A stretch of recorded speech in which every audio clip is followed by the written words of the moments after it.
Now let's look at this poem, a valediction forbidding mourning, line by line.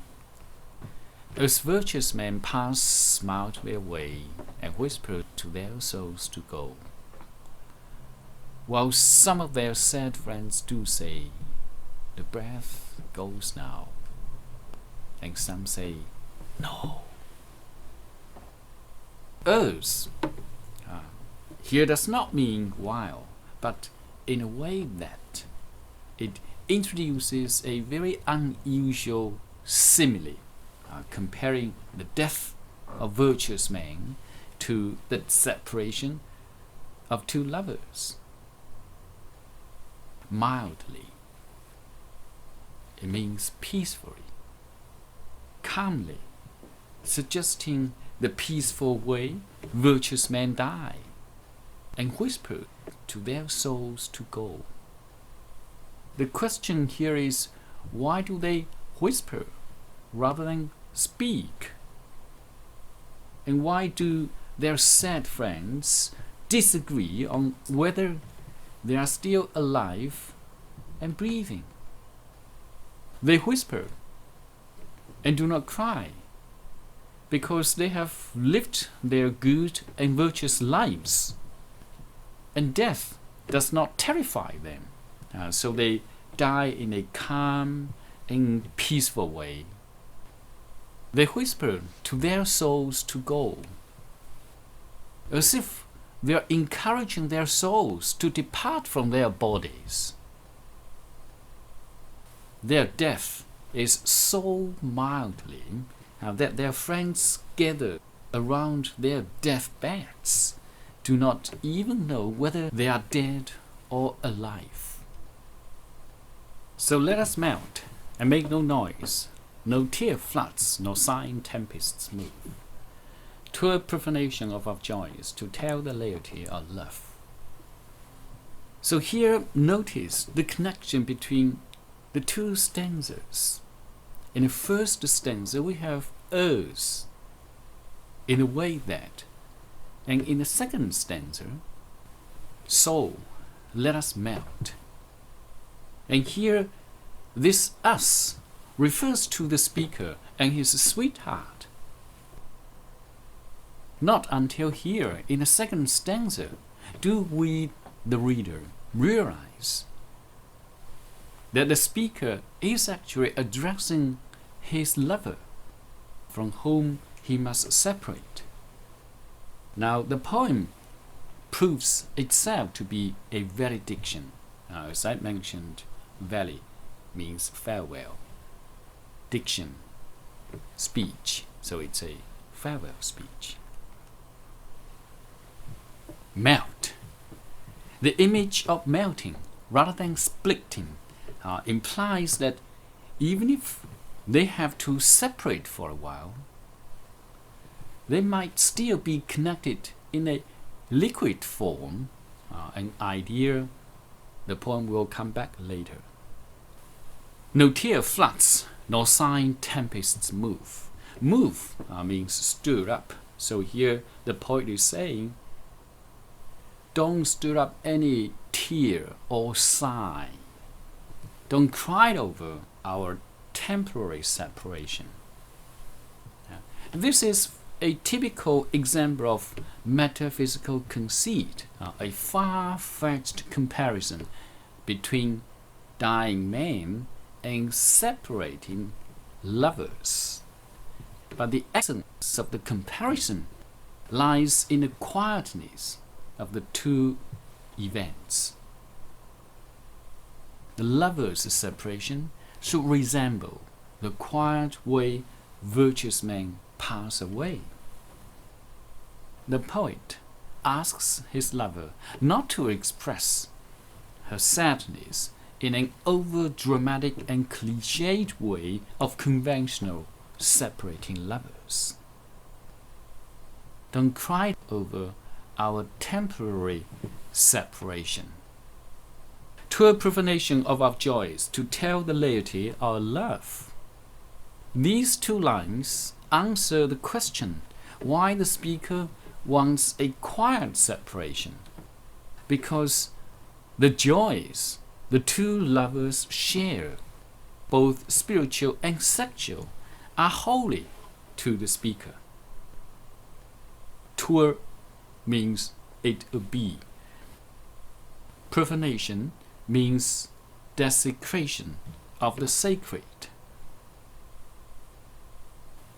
And laity refers to ordinary lovers who do not understand the holiness and mystery of the speaker's love and will profane it if they know of it.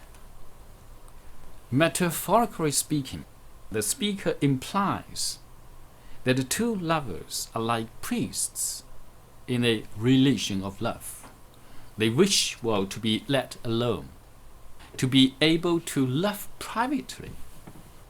And this is typical in Donne's love poems, such as The Canonization and The Sun Rising.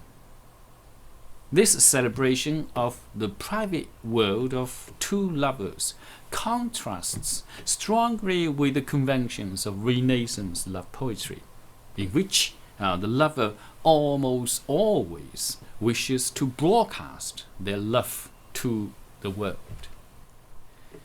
Moving of the earth brings harms and fears, men reckon what it did demand.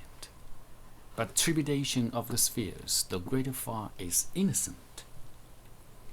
Moving of the earth here means an earthquake, which brings harms and fears to human beings. But trepidation of the spheres is a trembling or vibration of the whole universe, which is far more significant in its scope, but is innocent, because we cannot see or feel this heavenly event. In ancient and medieval astronomy, trepidation of the spheres referred to the trembling of the outermost sphere of the Ptolemaic universe, causing each sphere within to move accordingly. This stanza contrasts dramatic upheavals on earth with those in heaven. Earthquakes cause great destruction and create great wonder and confusion among human beings.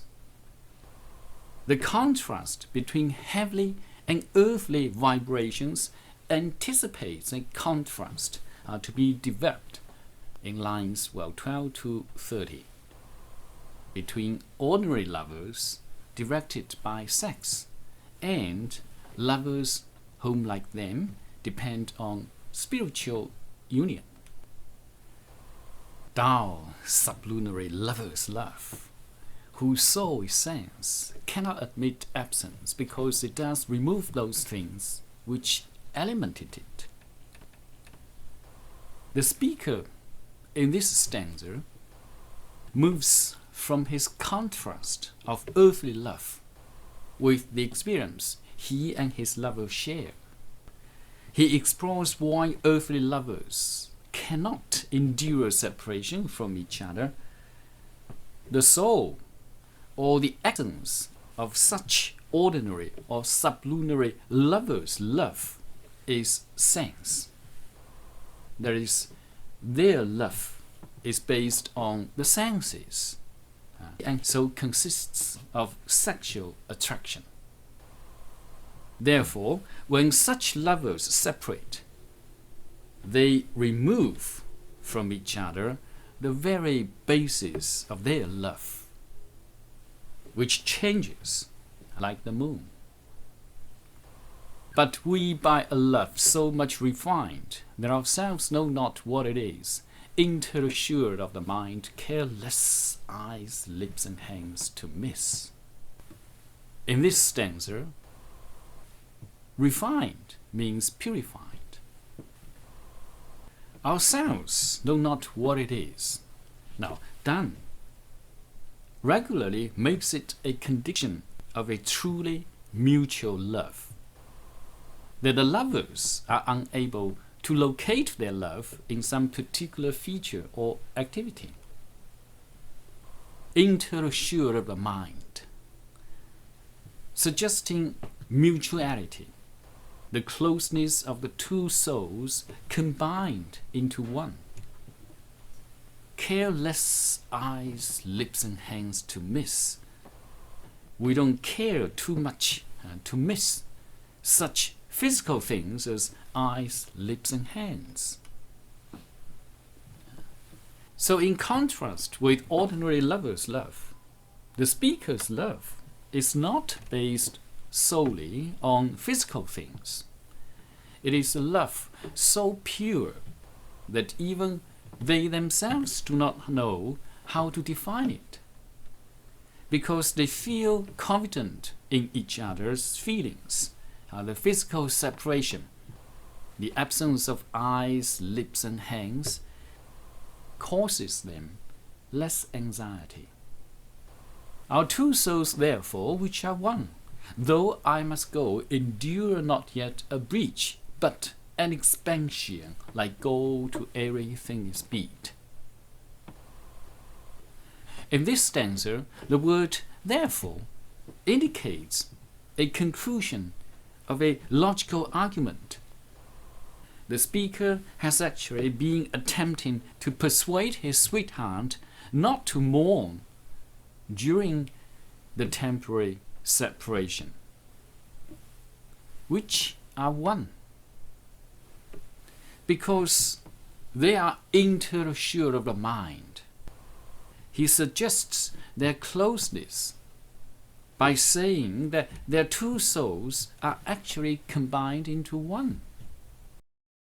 A breach means a break, but an expansion, like gold to everything is beat. Donne, here in these two lines, is saying that when he leaves on his journey, their one soul will not break, but expand.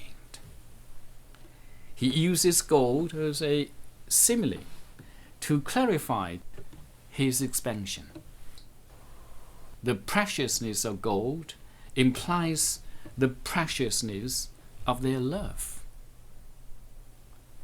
But the key property of gold here is its malleability. Gold can be hammered greatly into an extraordinarily thin, airy sheet.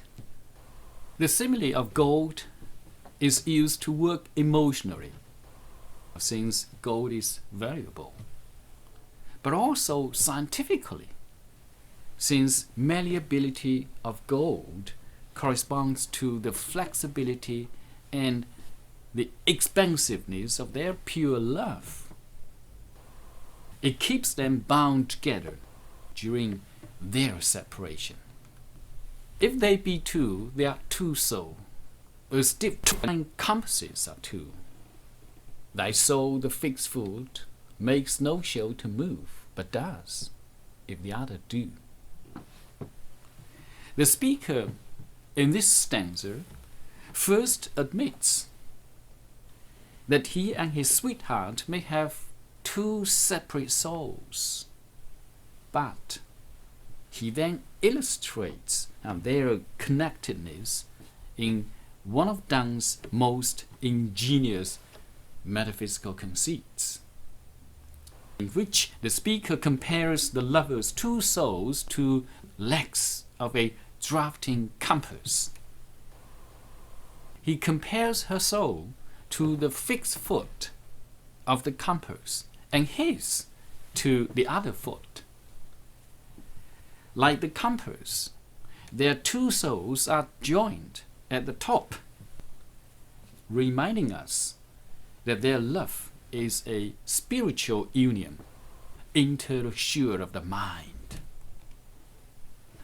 And though it in the center sit, yet when the other far does roam, it leans and hearkens after it, and grows erect as that comes home. In this stanza, the compass conceit is further developed. The soul of his love is compared to the fixed foot, and his soul, the other foot, will travel far, but her soul always inclines faithfully towards him, and will return to its upright position when his foot returns home to her. Donne here engages in a number of puns that suggest the completeness of the love of these two lovers. The perfection of their love is reinforced by the image of the compass that grows erect. Such wilt thou be to me, who must like the other foot obliquely run. Thy firmness draws my circle just, and makes me end where I began. Obliquely here means not moving in a straight line. It suggests the indirect route of his journeys. Journeys may be full of difficulties and obstacles. And firmness here refers to fidelity, or faithfulness. So the speaker concludes the conceit and the poem by reasserting that his lover's fidelity and spiritual firmness will allow him to carry out his journey and return home happily.